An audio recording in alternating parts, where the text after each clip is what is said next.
আজকে যে ক্লাসটা আমি করতে যাচ্ছি সেই ক্লাসটা হচ্ছে ক্লাস 12 বায়োলজির 2 নম্বর যে chapter unit 1 chapter 2 sexual reproduction of flowering plant অর্থাৎ সপুষ্পক উদ্ভিদের যৌন জনন। এই পুরো চ্যাপ্টারটাকে আমরা 5 থেকে 7টা যদি ট্রিক্স যদি মনে রাখতে পারি তাহলে পুরো চ্যাপ্টারটা কিন্তু আমাদের মস্তিষ্কে কিন্তু ঢুকে যাবে। ওকে, এই সহজভাবে এই চ্যাপ্টারটাকে বোঝার জন্য এই ট্রিক্সগুলো আমাকে ফলো করতে হবে। কী কী ট্রিক্স আমি লিখে দিয়েছি বোর্ডে, তোমরা অবশ্যই দেখতে পাচ্ছ। একটা ট্রিক্স লিখেছি, মগধা ফোন পে কিউ পেপাল ভরা। মগধা ফোন পে কিউ পেপাল ভরা। 2 নম্বর, ভিন দেশে একা অরু ফড়িকে গিয়ে টান্ডিগাইনির ডিকিতে পড়ে। 3 নম্বর, পরাণে 4টি আম পড়লে ট্যাপের মাঝে থেসে দিস, পারলে রেণুধরের মাকে 4টাই দিস। 4 নম্বর, রেণুকা টিউব জেলে পড়াশোনা করে 2বার। 5 নম্বর, নিউ ইয়র্কের পারিপার্শ্বিক বাসস্থানে স্পোরানের মায়ের 4টি মেয়ে ASDও থাকে।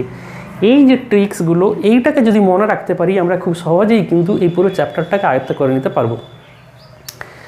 এই পড়ানো বা এই ভিডিও যদি তোমাদের ভালো লেগে থাকে তোমরা অবশ্যই লাইক শেয়ার করবে আর আমার এই SPM বায়োটিক্স চ্যানেলটাকে সাবস্ক্রাইব করবে। ওকে,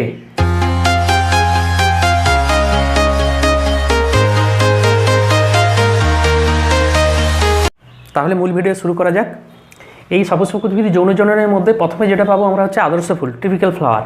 এই আদর্শ ফুলের গঠন কিভাবে ট্রিক্স সহ আলোচনা করেছে আমার একটা ভিডিওতে, সেই ভিডিওতে তোমরা দেখে নিও। এখানে আমি আর বিস্তারিত আলোচনা করছি না। 2 নম্বরে আসি পরাগযোগ বা পলিনেশন। পরাগযোগ বা পলিনেশন মানে কি না, উদ্ভিদের পরাগরেণু একটা ফুলের পুংকেশর থেকে সেই ফুলের বা অন্য ফুলের গর্ভমুণ্ডে পড়াকে সেটাকে বোঝে পরাগ মিলন বা পলিনেশন। এই যে পরাগযোগ বা পলিনেশন প্রক্রিয়াটা 2টো টাইপ আছে, একটা হচ্ছে স্বপরাগযোগ বা সেলফ পলিনেশন, আর একটা হচ্ছে ক্রস পলিনেশন বা ইতর পরাগযোগ।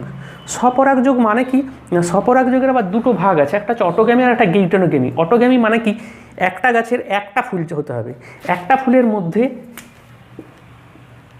এই একটি গাছ, এই একটি ফুল, এই ফুলের পুংকেশর যদি সেই ফুলেরই গর্ভমুণ্ডে যদি পড়ে তাকে আমরা বলবো অটোগ্যামি।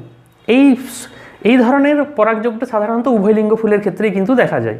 তাহলে একটা ফুলের মধ্যে পুংকেশর সেই ফুলের গর্ভমুণ্ডে পড়লো, এটা এক ধরনের স্বপরাগযোগ। আর গেইটোনোগ্যামি বা জেইটোনোগ্যামি বলতে যেটা বোঝায় সেটা হচ্ছে না, একটা গাছ 2টো ফুল, একটা গাছেরই হবে 2টো ফুল, একটা গাছের পুংকেশর অন্য ফুলের গর্ভমুণ্ডে পড়লো বা এই ফুলের পুংকেশরটা এই ফুলের গর্ভমুণ্ডে পড়লো, এরকম যদি হয় তখন সেটাকে বলা হবে জেইটোনোগ্যামি বা গেইটোনোগ্যামি। একটা যদি গাছ হয় তখন সেটা হয়ে যাচ্ছে স্বপরাগযোগ বা সেলফ পলিনেশন। সেলফ মানে কি, নিজে মানে একজন, তাহলে একটা গাছ যদি হয় তাহলে এই ক্ষেত্রে এই যে সহবাসী বা মনোয়েসী উদ্ভিদের ক্ষেত্রে কিন্তু গেইটোনোগ্যামিটা ঘটে। যেমন কিউকারবিটেসি গোত্রভুক্ত কুমড়া লাউয়ের ক্ষেত্রে কিন্তু গেইটোনোগ্যামি ঘটে, অটোগ্যামি মটর ধান গমের ক্ষেত্রে ঘটে। এরপরে আছে ইতর পরাগযোগ বা ক্রস পলিনেশন। ক্রস পলিনেশনটা কি, 2টো পৃথক গাছ হতে হবে, একই প্রজাতির বা নিকট সম্পর্কযুক্ত 2টো পৃথক গাছের 2টো ফুলের মধ্যে যদি পরাগযোগ সম্পন্ন হয় সেই পরাগযোগটাকে বলা হবে ইতর পরাগযোগ বা ক্রস পলিনেশন। তাহলে ক্রস হতে গেলে 2টো চাই, তাহলে এখানে 2টো উদ্ভিদ হতে হবে, নিকট সম্পর্কযুক্ত উদ্ভিদ বা একই ধরনের উদ্ভিদ হতে হবে, তাদের মধ্যে এখানে ঘটবে।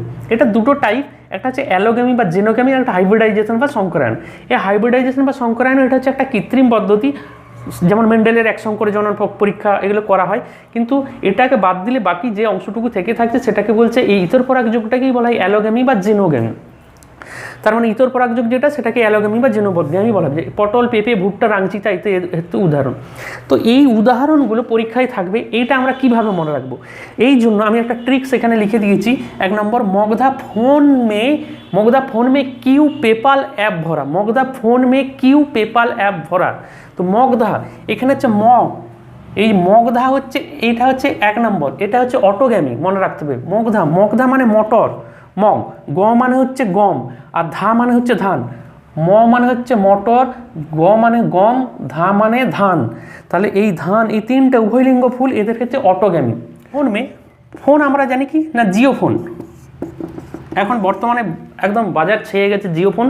তো এই জিও ফোন, জিও মানে গেইটানোগেমি, জিও মানে গেইটানোগেমি, ফোন মানে জিও ফোনের কথা মনে রাখতে হবে। তাহলে গেইটানোগেমি, এই জিও মানে গেইটানোগেমি, কিউ মানে কিউকারবেটা, কিউকারবেটেসি গোত্রভুক্ত, কিউকারবেটেসি গোত্রভুক্ত যে সমস্ত উদ্ভিদগুলো আছে তাদের ক্ষেত্রে, যেমন কুমড়ো, লাউ ইত্যাদির ক্ষেত্রে কিন্তু এটা আমরা মনে রাখবো। তাহলে মগধা মানে হচ্ছে, মগধা হচ্ছে প্রথমটা অটোগ্যামি, মটর, ধান, গম।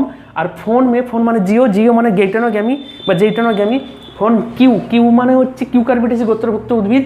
পেপাল বলে একটা অ্যাপ আছে, পেপাল টাকা লেনদেন করার জন্য গোটা বিশ্বের কিন্তু এই অ্যাপের মাধ্যমে টাকা কিন্তু পাঠানো, লেনদেন ইত্যাদি করা যায়। তো পেপাল কথাটা আমাদের মনে রাখতে হবে। পে মানে হচ্ছে পেঁপে, আর পাল মানে হচ্ছে পটল, তারপর হচ্ছে ভরার ভ হচ্ছে ভুট্টা, আর রা হচ্ছে রাংচিতা। পটল, পেঁপে, ভুট্টা, রাংচিতা হচ্ছে পেপাল অ্যাপ ভরা। পে মানে হচ্ছে পেঁপে, পাল মানে হচ্ছে পটল, অ্যাপ একসঙ্গে হয়ে গেল। এবারে ভরা, ভ মানে হচ্ছে ভুট্টা, রা হচ্ছে রাংচিতা। তাহলে এই যে চারটা, এইটাকে আমি একটু অন্যভাবেও আবার বলতে পারি কি, মগধা আটা, জিও বেটা।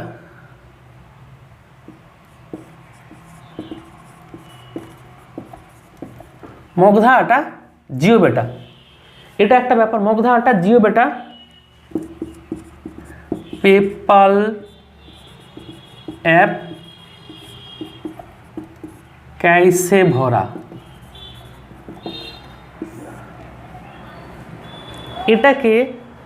এইটাকে আমরা অন্যভাবে মনে রাখতে পারি কি, মগধা আটা, জিও বেটা, পেপাল অ্যাপ कैसे ভরা। মগধা আটা একটা টাইটেল হয়, কারণ এই মগধা আটা মানে অটোগ্যামি, মগধা আটা একজনের নাম, আটা মানে অটোগ্যামি। মগধা হচ্ছে মটর, গ হচ্ছে গম, ধা হচ্ছে ধান। তাহলে অটোগ্যামি হচ্ছে মটর, গম, ধান এগুলো।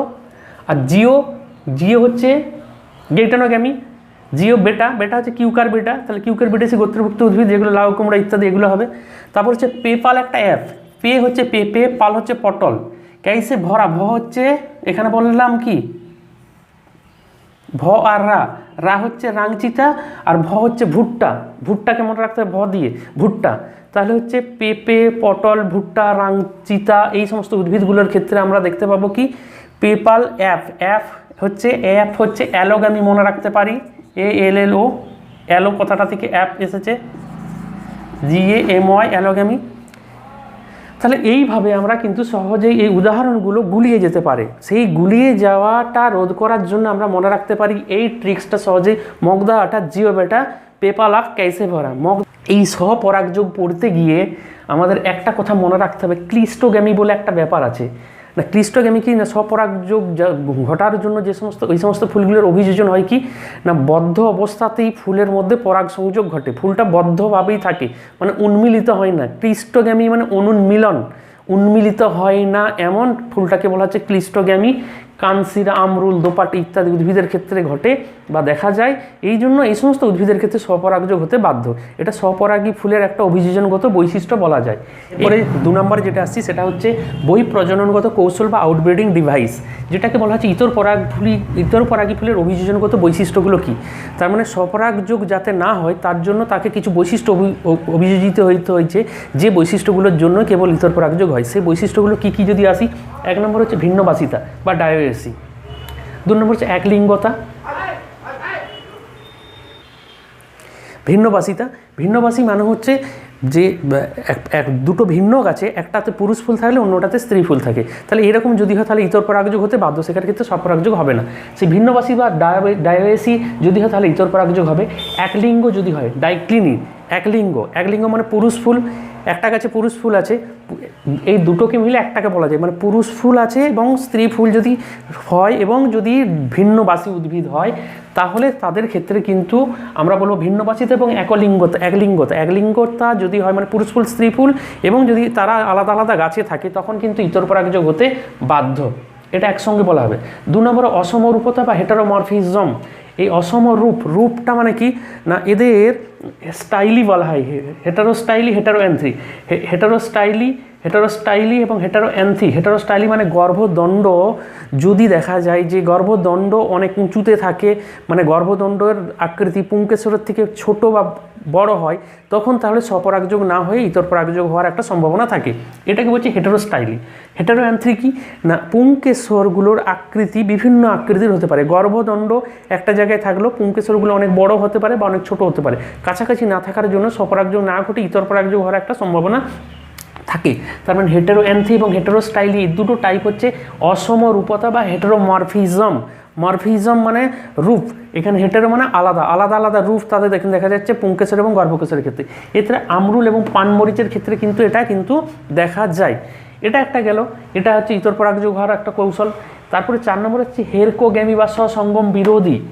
না, হেরকোগ্যামি যদি বলা হচ্ছে উভলিঙ্গ ফুল যদি হয় তবুও কিন্তু যদি এই হেরকোগ্যামি বা সসঙ্গম বিরোধী হয়, মানে উভলিঙ্গ ফুল হওয়া সত্ত্বেও সেখানে কিন্তু স্বপরাগযোগ না ঘটে ইতরপরাগযোগ যদি ঘটে, তখন সেটাকে বলছে হেরকোগ্যামি।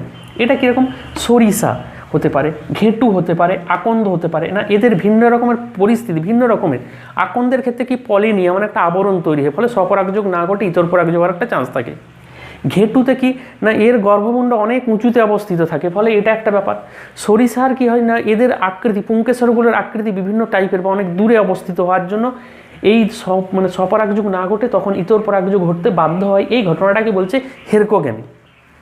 তারপর হচ্ছে প্রোটান্ডি এবং প্রোটোগাইনি, এই দুটোকে একসাথে বলা হচ্ছে ডাইকোগ্যামি। তো ডাইকোগ্যামি কি না, দেখা যাচ্ছে উভলিঙ্গ ফুল কিন্তু তা সত্ত্বেও দেখা যাচ্ছে প্রোট্যান্ডি মানে প্রপ্রং পরিণতি, গর্ভকেশরের আগে পুংকেশর পরিণতি লাভ করলো, তখন গর্ভকেশর পরিণতি লাভ করেনি। যদি এমন হয় তখন তাহলে স্বপরাগযোগ হচ্ছে না, ইতরপরাগযোগ হতে বাধ্য। এই ঘটনাটা জবার ক্ষেত্রে দেখা যায়, এটাকে বলা হচ্ছে প্রোটান্ডি। আর প্রস্ত্রী পরিণতি বা প্রোটোগাইনি কি, গাইনি কথাটার অর্থ হচ্ছে স্ত্রী। গাইনি গাইনি ডাক্তার বলি না, স্ত্রী রোগ বিশেষজ্ঞ, এবং গাইনি মানে হচ্ছে স্ত্রী। তার স্ত্রী স্তবকটা আগে পরিণতি লাভ করেছে, তখনও পুংকেশর কিন্তু পরিণতি লাভ করেনি, ফলে স্বপরাগযোগ হবে না, ইতরপরাগযোগ হবে। এই ঘটনাটাকে বলে প্রোটোগাইনি। এই দুটো টাইপের ক্ষেত্রে, এদের চাপা উদ্ভিদের ক্ষেত্রে দেখা যায়, এই দুটো টাইপকে বলা হচ্ছে ডাইকোগ্যামি। তাহলে ডাইকোগ্যামি মানে হচ্ছে বিষম পরিণতি, এটার বাংলা কথা হচ্ছে বিষম পরিণতি। বিষম পরিণতি। তো এইটাকে আমরা কিভাবে মনে রাখবো, ট্রিক্স সহযোগে আমি বলছি না। ভিন দেশে একা অরূপ হরিকে গিয়ে ট্যান্ডি গাইনের ডিকিতে পড়ে। ভিন দেশে একা অরূপ হরিকে গিয়ে, ভিন দেশে একা অরূপ হরিকে গিয়ে ট্যান্ডি গাইনের ডিকিতে পড়ে। ভিন দেশে একা, এই দুটোকে আমরা বলছি ভিন দেশে, ভিন্নবাসিতা, একা হচ্ছে একলিঙ্গতা, এই দুটোকে একসাথে আমরা যোগ করে দিয়েছি। তাহলে 1 নম্বর 2 নম্বর দুটো হচ্ছে ভিন্নবাসিতা এবং একলিঙ্গতা, এটা একটা ব্যাপার। অরূপ, অরূপ কথাটা থেকে আসতে হবে অসমরূপতা, হেটারোমরফিজম, অসমরূপতা দুটোর হতে হেটারোস্টাইলি হতে পারে, হেটারোঅ্যান্থি হতে পারে। হোরকে 4 নম্বরে আসছে কি, হোরকে মানে হেরকোগ্যামি। হেরকোগ্যামি কি, সেখানে হচ্ছে সসঙ্গম বিরোধী বা হেরকোগ্যামি। হোরকে গিয়ে ট্যান্ডি গাইনি, ট্যান্ডি মানে প্রোটান্ডি, প্রোটান্ডিকে ট্যান্ডি, আর গাইনি হচ্ছে একটা নাম, ট্যান্ডি গাইনি একটা নাম, একটা মহিলা, ট্যান্ডি গাইনি। তাহলে ট্যান্ডি হচ্ছে প্রোটান্ডি আর প্রোটোগাইনি। ডিকিতে, ডিকি কথাটার অর্থ হচ্ছে এই দুটোকে যোগ করলে যেটা হয় সেটা হচ্ছে এই যে ডাইকোগ্যামি। তাহলে ডাইকোগ্যামি মানে ডিকি, মনে রাখতে হবে ডাইকোগ্যামি মানে ডিকি। 3 নম্বরে যেটা আসছি সেটা হচ্ছে পুং গ্যামেটোফাইটের পরিস্ফুটন বা যেটাকে ডেভেলপমেন্ট অফ মেল গ্যামেটোফাইট বলা হবে। এই ডেভেলপমেন্ট অফ মেল গ্যামেটোফাইট এটাকে আমরা দুটো পর্যায়ে ভাগ করি। 1 নম্বর হচ্ছে পরাগরেণু উৎপাদন বা মাইক্রোস্পোরানজেনেসিস, আর 2 নম্বর হচ্ছে পুং লিঙ্গধরের উৎপত্তি বা মাইক্রোগ্যামেটোজেনেসিস। মাইক্রোস্পোরানজেনেসিস আর মাইক্রোগ্যামেটোজেনেসিস, এই মাইক্রোস্পোরানজেনেসিসটা কি পরপর ধাপে যদি আমি রেখাচিত্রে দেখাই, আমি আগে থেকে লিখে রেখেছি যাতে সময় কম লাগে। প্রথমে কি না, প্রথমে হচ্ছে পরাগধানী যেটা থাকে, এই পরাগধানীর 4 খণ্ডে মানে দুটো ভাগে দু দোভায় বিভাজিত হলো, যে 4টি আর্কিস্পোরিয়াম তৈরি করলো। আর্কিস্পোরিয়াম এগুলো সব কিন্তু মাইটোসিস বিভাজন হবে। এই আর্কিস্পোরিয়াম বিভাজিত হয়ে 2 রকমের কোষ তৈরি করলো। একটা হচ্ছে প্যারিয়েটাল কোষ, এটা বাহিরের দিকে, আর স্পোরানজিনাস কোষ বা রেণুধর কোষ এটা হচ্ছে ভেতরের দিকে, এটা ভেতরের দিকে। তাহলে প্যারিয়েটাল কোষ বাইরের দিকে আর ভেতর দিকে স্পোরানজিনাস কোষ। প্যারিয়েটাল কোষ এবারে কোষ বিভাজন হতে থাকবে, মাইটোসিস প্রক্রিয়ায় বিভাজিত হয়ে তারা প্রাচীর তৈরি করবে। কি প্রাচীর তৈরি করবে না, তারা হচ্ছে প্রথমে ট্যাপেটাম, সব থেকে ভেতর থেকে যদি বাইরের দিকে স্তরগুলো দেখি, ট্যাপেটাম, তারপরে মধ্যস্তর এখানে 1 থেকে 3টে স্তর হতে পারে, বাকিগুলো একটা করে স্তর থাকবে। এন্ডোথেসিয়াম, তারপর হচ্ছে সব থেকে বাইরে যে প্রাচীরটা থাকবে সেটাকে বলছে এপিডার্মিস। তাহলে তারা প্যারিয়েটাল কোষগুলো প্রাচীর তৈরি করে। আর স্পোরাঞ্জিনাস যে কোষটা সেটা তৈরি করবে কি না, এটা হচ্ছে রেণু মাতৃকোষ তৈরি করবে। রেণু মাতৃকোষটা মিওসিস প্রক্রিয়ায় বিভাজিত হয়ে 4টা রেণু তৈরি করবে, টেট্রাস্পোর বা রেণু তৈরি করবে। এই প্রক্রিয়াটাকে বলা হচ্ছে পরাগরেণু উৎপন্ন। তাহলে পরাগরেণু উৎপন্ন হয়ে গেল। এইটা পরে আমাদের পরবর্তী যে ব্যাপারটা থাকছে সেটা হচ্ছে পুংলিঙ্গধরের উৎপত্তি কিভাবে ঘটবে না। পুংলিঙ্গধর কিভাবে হবে না, এখানে রেণু, এই যে রেণুটা, এই রেণুটা স্পোর বা রেণুটা তারা কোষ বিভাজিত হবে। সেই এখানে এই রেণু, এখানে কিন্তু মিওসিস হয়েছে, এই জায়গায় মিওসিস ছাড়া বাকি সব কিন্তু এখানে কিন্তু মাইটোসিস কোষ বিভাজন হবে, এটা কিন্তু মনে রাখতে হবে।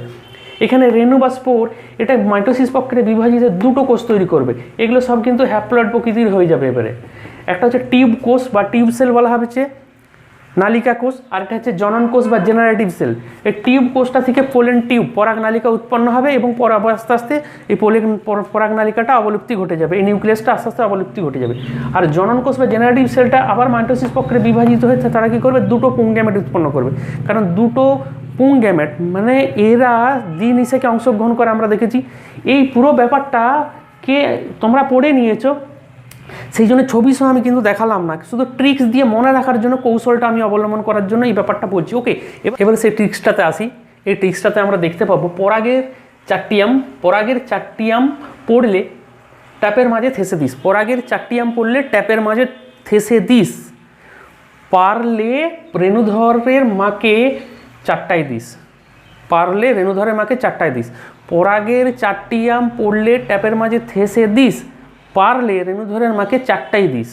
এখানে পরাগের, পরাগ মানে পরাগধানী, এখানে পরাগের মানে হচ্ছে পরাগধানী। তারপরে 4টি মানে হচ্ছে যে 4টি, আম মানে আম, মানে এই যে আম কথাটা থেকে আম, আর্কিস্পোরিয়াম, তাহলে আর্কিস্পোরিয়াম থেকে আম কথাটা মনে রাখতে হবে, 4টি আর্কিস্পোরিয়াম। পড়লে, পড়লে মানে প্যারিয়েটাল কোষ, এখানে পড়লে হচ্ছে প্যারিয়েটাল কোষ। তারপরে যে ট্যাপের মানে ট্যাপেটা মাঝে মাঝে হচ্ছে মধ্যস্তর, থেসে মানে এন্ডোথেসিয়াম, থেসে থেসিয়াম। দিস, দিস হচ্ছে দিসটা এখানে মিস, দিস, দিস মিস আমরা বলি না, দিস মিস, তাহলে দিসটা মিস, এন্ডোডারমিস। তাহলে এইখানে আমরা পরাগের 4টি আম পড়লে ট্যাপের মাঝে থেসে দিস থেকে এইগুলো আমরা কিন্তু মনে রাখতে পারি পরপর স্তরগুলো। তারপর হচ্ছে পারলে রেণুধরের মাকে 4টায় দিস, পারলে রেণুধরের 2টে, পারলে মানে স্পোরাঞ্জিনাস কোষ বা রেণুধর কোষ, পারলে স্পোরাঞ্জিনাস কোষ বা রেণুধর কোষ মাকে, এই মা মানে হচ্ছে মাতৃকোষ, কি মাতৃ হবে, তাহলে তার আগে যেটা আছে সেটা হবে রেণু মাতৃকোষ। 4টায় মানে 4টা হবে, 4টা মানে কি টেট্রা, ওই যে টেট্রাস্পোর, 4টায় দিস, 4টা মানে টেট্রাস্পোর। তাহলে এইখান থেকে আমরা কিন্তু এই ব্যাপারটা কিন্তু মনে রাখতে পারি। এটা কিন্তু এই যে সে বারবার কিন্তু পড়ে, আর এইগুলো নিট, জেমপাস ইত্যাদির ক্ষেত্রেও কিন্তু কাজে লাগবে, কোনটা কি ট্যাপাটাম কি ইত্যাদি নানা রকম ব্যাপারগুলো। তারপরে আসছি আমরা পুংলিঙ্গধরের উৎপত্তি বা মাইক্রোগ্যামেটোজেনেসিস ব্যাপারটা যদি বলি, সেখানে আমরা দেখতে পাবো কি না, এখানে আছে আমরা বলছি রেণুকা টিউব জেলে পড়াশোনা করে। এই যে রেণুকা, রেণুকা মানে হচ্ছে এই যে রেণু বা স্পোর, রেণুকা একটা মেয়ের নাম, সে টিউব জেলে পড়াশোনা করে 2বার, একবার ভোরবেলা আর একবার রাত্রেবেলা, তাহলে 2বার অন্ধকার থাকে বলে টিউব জ্বালতে হয়। তাহলে রেণুকা টিউব জেলে পড়াশোনা করে।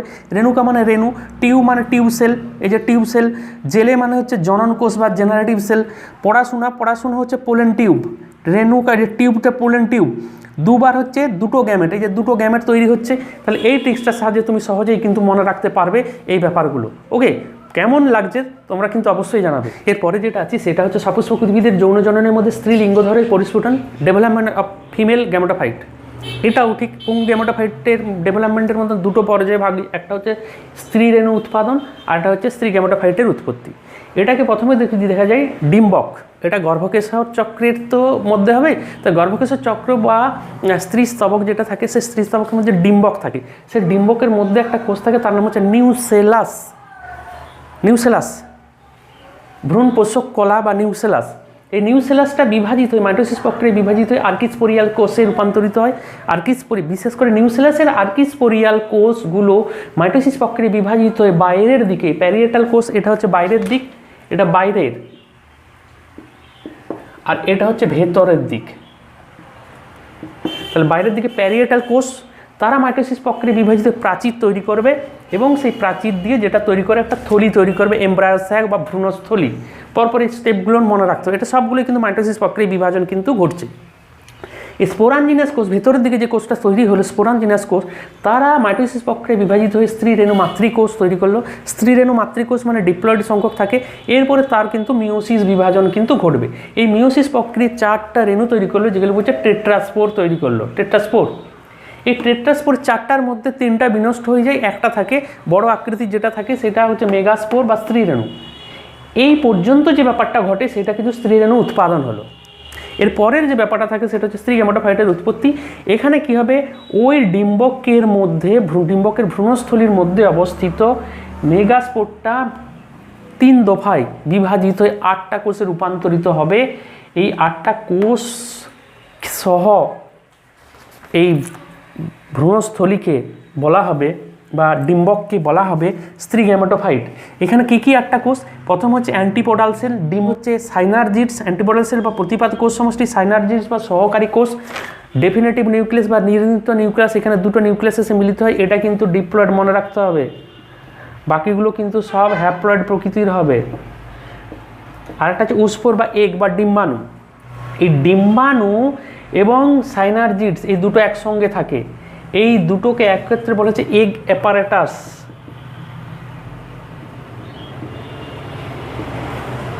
Egg apparatus. তাহলে স্ত্রীলিঙ্গধরের পরিস্ফুটন বা ডেভেলপমেন্ট অফ ফিমেল গ্যামেটোফাইটটা কীভাবে আমরা সহজে মনে রাখবো, তার জন্য একটা ট্রিক্স এখানে বলছি। নিউ আর্কির পারিপার্শ্বিক বাসস্থলে স্পোরানের মায়ের 4টি মেয়ে এএসডিও থাকে। নিউ আর্কির পারিপার্শ্বিক বাসস্থলে স্পোরানের মায়ের 4টি মেয়ে এএসডিও থাকে। এটার সাহায্যে কী বলবো না, নিউ মানে হচ্ছে নিউসেলাস, আর্কি মানে আর্কিস্পোরিয়াল কোষ, পারি মানে হচ্ছে প্যারিয়েটাল কোষ, বাইরের দিকে, প্রথমে বাইরের দিকে প্যারিয়েটাল কোষ, পার্শ্বিক মানে প্রাচীর, প্রাচীরটা তৈরি করবে। তারপরে বাসস্থলে মানে যে স্থল, ভ্রূণস্থল, বাসস্থল, ভ্রূণস্থলী, এমব্রায়োস্যাক, এটা হয়ে গেল। স্পোরান মানে স্পোরাঞ্জিনাস কোষ, মায়ের মানে মাতৃকোষ, কে মাতৃকোষ হবে, এখানে কিন্তু পুং না, এখানে স্ত্রী, তাহলে স্ত্রী রেণু মাতৃকোষ। 4টি মানে টেট্রাস্পোর, এখানে মেয়ে মানে মেগাস্পোর, মানে স্ত্রী রেণু। এ মানে অ্যান্টিপোডাল সেল, এস মানে হচ্ছে সাইনার্জি, ডি হচ্ছে ডেফিনেটিভ নিউক্লিয়াস বা ডেফিনেটিভ সেল, আর ও হচ্ছে উস্পোর বা এগ। তাহলে নিউ আর্কির পারিপার্শ্বিক বাসস্থলে স্পোরানের মায়ের 4টি মেয়ে এএসডিও থাকে। এই ট্রিক্সগুলো তোমাদের কেমন লাগছে তোমরা অবশ্যই কমেন্ট করে জানাবে। তাহলে পরবর্তী তোমাদের যে আরও পুরো বইয়ের মধ্যে যে ট্রিক্স নিয়ে তোমাদের দিতে পারি, ট্রিক্স সহযোগে তোমাদের দিতে পারি, সেটা আমি অবশ্যই চেষ্টা করব। ওকে, আজ এই পর্যন্তই থাকলো।